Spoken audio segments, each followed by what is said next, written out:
మా అంకులు విజయవాడలో ఉంటారు. అండ్ ఇక్కడ కొంతమంది అంకుల్ నాన్నగారు బాగా క్లోజు. మనోజ్, నువ్వు ఎన్నో సంవత్సరాలు ఇంటి బయటగా ఉన్నావు, నీ సొంతంగా ఉన్నావు. మీ నాన్నగారు అమ్మగారు ఒకరే ఉన్నారు.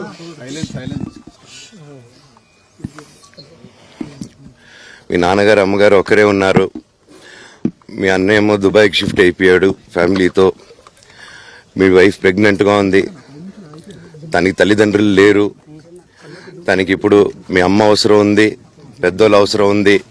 నువ్వు అక్కడే ఎలా చూసుకుంటావు అంటే, నాకు ఆ రోజు మా భార్య కూడా ఒకసారి వాళ్ళు అన్నీ చెప్తున్నారు కదా, ఎందుకండి ఒకసారి వినండి అంటే, సరేమ్మా నీకోసం వస్తాను అని చెప్పి మళ్ళీ తిరిగి రావడం జరిగింది. అండ్ నేను ఈరోజు నా గురించి ఆరోపణలు వేస్తున్నారంటే